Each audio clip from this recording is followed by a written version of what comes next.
Assalamualaikum warahmatullahi wabarakatuh. Saya Diki Oktavian Fadilah, kelas 11 dari 1 akan menjelaskan materi tentang bab 2 konfigurasi jaringan nirkabel,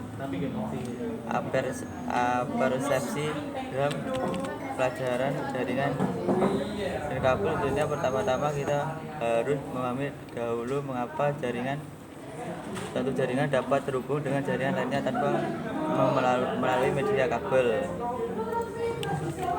dengan cara bagaimana sehingga gelombang tersebut dapat pancarkan. Untuk itu dalam materi gelombang radio ini kita akan membahas dasar dari cara kerja jaringan kabel, mulai dari saat masih dalam bentuk gelombang elektromagnetik sampai menghasilkan informasi yang dapat diterima oleh jaringan lainnya. Pengertian jaringan nirkabel. Jaringan nirkabel adalah teknologi yang menggunakan dua piranti untuk bertukar data tanpa media kabel. Data diperlukan melalui media gelombang cahaya tertentu seperti teknologi infrared pada remote TV atau gelombang radio. Prinsip dasar sebuah jaringan nirkabel sebenarnya sama dengan jaringan berkartu dengan Ethernet card. Fungsi access point seri disingkat AP pada sebuah jaringan nirkabel mirip dengan hub jaringan komputer berbasis kabel.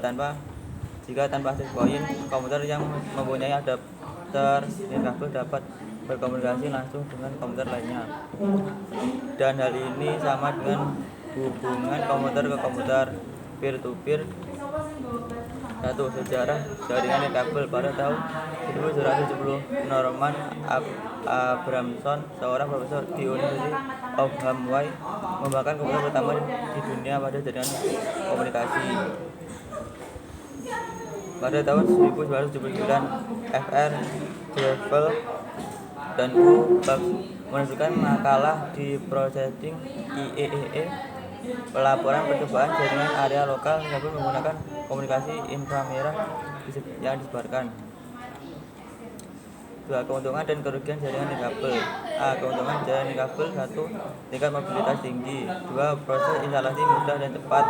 3. Lebih fleksibel. 4. Meningkatkan produktivitas. 5. Kerugian jaringan nirkabel: 1. Keamanan. 2. Faktor kecepatan. 3. Faktor biaya. 4. Gelombang radio, frekuensi dan panjang gelombang. Frekuensi adalah jumlah gelombang yang melalui suatu titik dalam satu satuan waktu. B. Panjang gelombang. Panjang gelombang adalah jarak di antara unit berulang dari gelombang yang diukur dari satu titik ke gelombang ke titik disebut puncak satu unit berikutnya.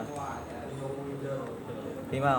Modulasi analog. 1. Pengertian modulasi analog adalah proses menumpangkan sinyal informasi menuju sinyal pembawa atau carrier sehingga amplitude gelombang pembawa berubah sesuai dengan perubahan simpangan tegangan sinyal informasi. 2. Cara kerja pada modulasi amplitude sinyal. Pemodulasi atau sinyal informasi mengubah amplitude sinyal pembawa. Sekian video dari saya. Wassalamualaikum warahmatullahi wabarakatuh.